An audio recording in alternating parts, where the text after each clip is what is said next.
네, 크롱님들 반갑습니다. 박종환 작가입니다. 드디어 9월이 시작되었습니다. 이번 한 달 즐거운 일들 가득하시기를 기원합니다. 자, 이번 주는 거시경제 관점에서는 굉장히 중요한 한 주가 될 것 같습니다. 현재 비트코인은 침체 국면을 이어가고 있는데요.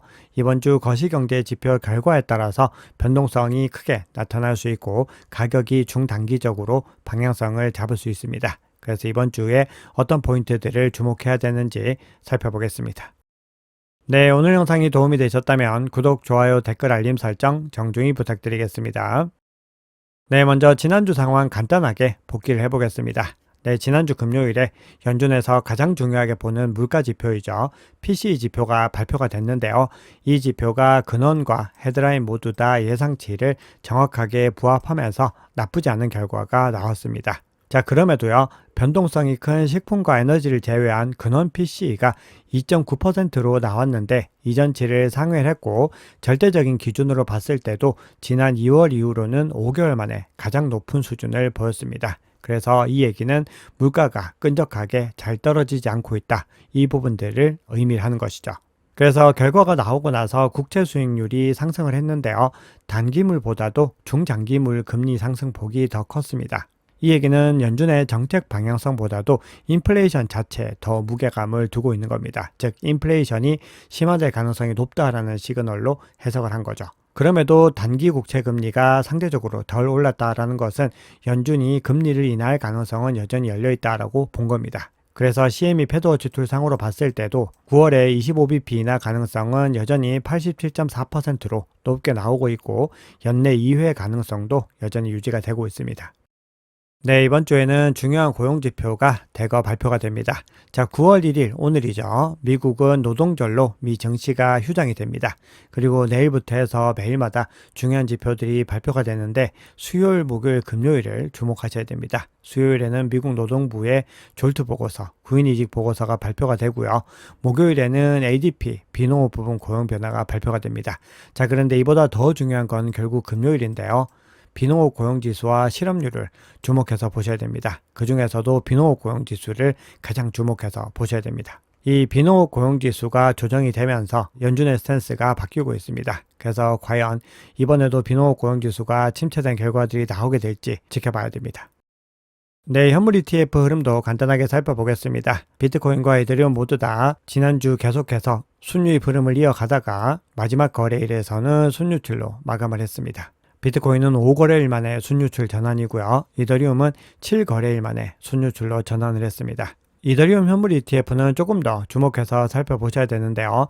이번 달 통틀어서 이더리움 현물 ETF에 38억 달러, 무려 5조 3천억 원 가량이 순유입됐습니다. 출시 이후로 두 번째로 큰 월간 순유입 규모인데요. 특히 블랙락에서 전체 흐름을 완전히 주도를 했습니다. 전체 순유입의 무려 87%를 블랙락이 차지했습니다. 네, 스트래티지가 비트코인을 지난주에 또 추가 매집을 했습니다. 마이클 세일러 설립자가 비트코인은 여전히 할인 판매 중이다. 이런 메시지와 함께 세일러 트래커 차트를 공유를 했습니다. 얼마나 많은 물량을 매집했는지는 오늘 또 추가적으로 포스팅을 하게 됩니다. 네, 그러면 온체인 지표 통해서 시장의 상황 조금 더 깊이 있게 살펴보겠습니다. 현재 비트코인은 계속해서 매도세가 매수세보다 더 위에 있으면서 조정 국면을 이어가고 있는데요. 특히나 비트코인의 오리지널 갱스터, 오지라고 불리는 주요 주체들, 오래된 주체들이 물량을 매도를 하고 있고 갤럭시 디지털 같은 또 핵심적인 주체들도 매도세를 이어가고 있습니다. 그래서 전체적인 온체인 지표상의 시그널은 약세 국면을 보이고 있습니다. 보시면은 100분위로 봤을 때 무려 20까지 내려오면서 극심한 약세 국면으로 진입하는 것을 확인할 수 있습니다.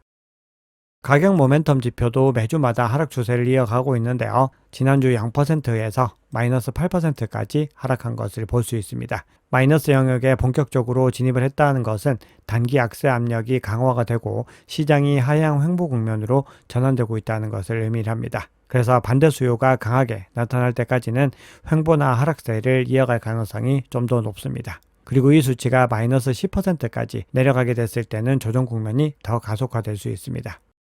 네, 이렇게 전체적인 국면 자체가 약세 국면을 보이고 있는 것도 중요한데 늘 강조드리는 부분들이 중요한 핵심 구간들을 넘어서야 되는 부분들 혹은 그 구간들이 하방 이탈하게 되는 부분들에 대해서 가장 주목해야 된다고 말씀을 드렸습니다. 온체인 관점에서 가장 중요한 지지 구간이 쇼텀 홀더, 즉 단기 보유자들의 실현 가격이다라고 강조를 드렸는데요. 현재 단기 보유자 실현 가격인 108.9K를 하회를 하고 있습니다. 현재 이 구간을 회복하기 위해서 치열한 공방이 이어지고 있는데요. 만약에 빠르게 회복하지 못할 경우에는 조정 장세가 더 깊어질 수 있습니다. 자, 다음으로는 단기 보유자 실현 가격과 더불어서 또 중요한 온체인 구간 중에서 이 온체인 트레이더들의 실현 가격 구간이 있는데요.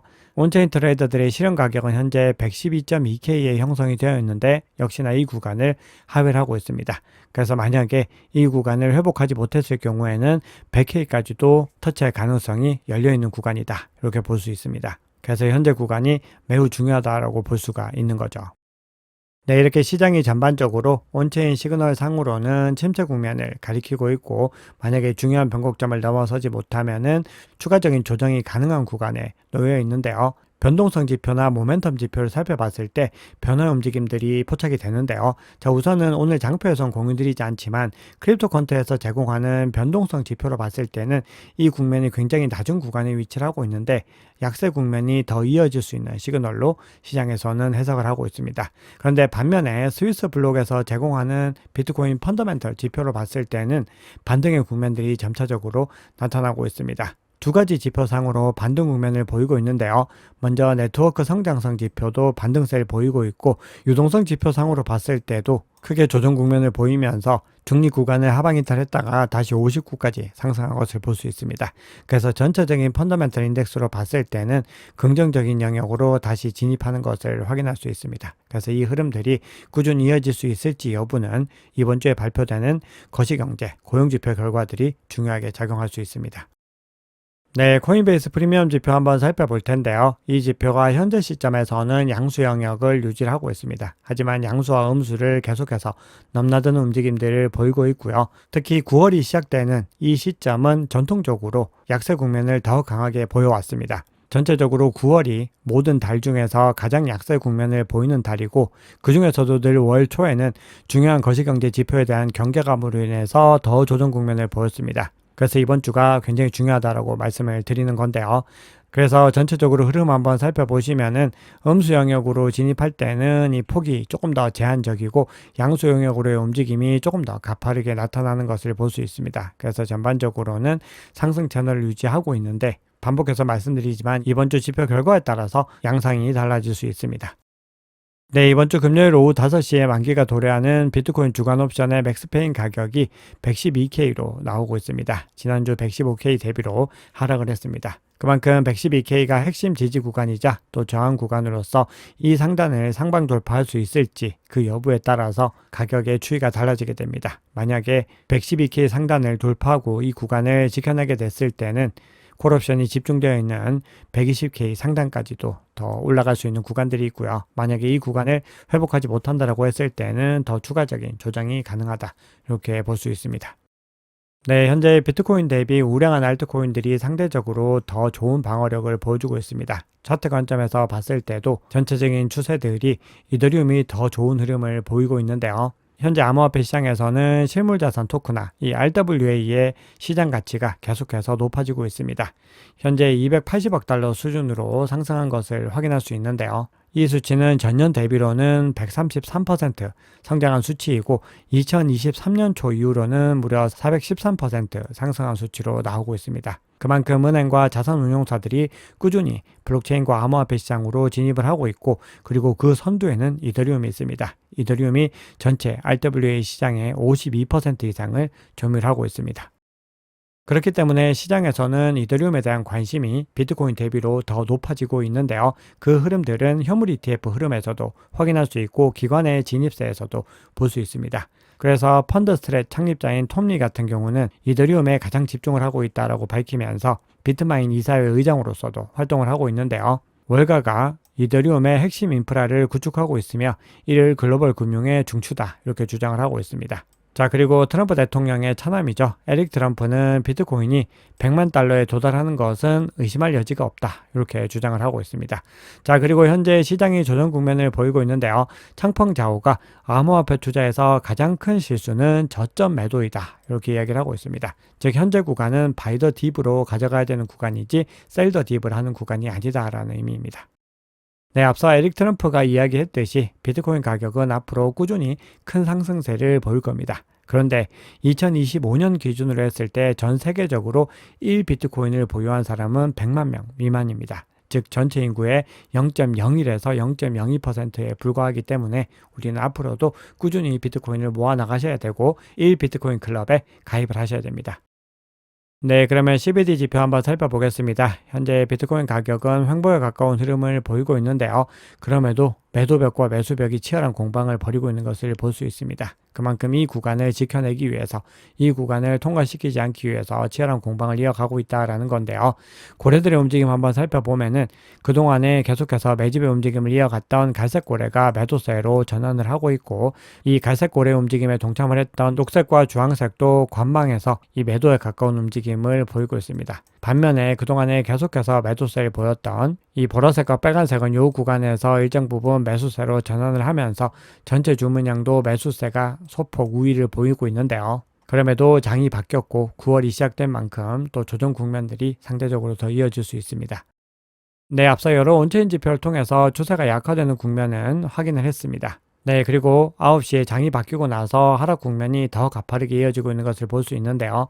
앞서 온체인 지표가 단기 보유자 실현 가격과 온체인 트레이더들의 실현 가격을 하회한 것을 말씀을 드렸는데 차트 관점에서는 122평선을 하회를 했습니다. 그래서 122평선을 다시 회복하지 못할 경우에는 조정 국면이 더 깊어질 수 있는 국면에 놓여 있습니다.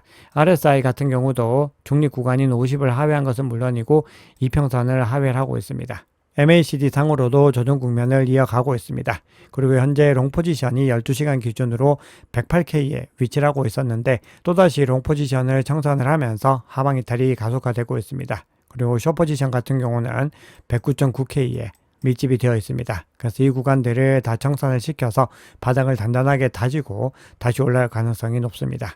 네, 오늘 준비한 이야기는 여기까지입니다. 여러분 오늘 영상이 도움이 되셨다면 구독, 좋아요, 댓글, 알림 설정 정중히 부탁드리겠습니다. 지금까지 박 작가였습니다. 감사합니다.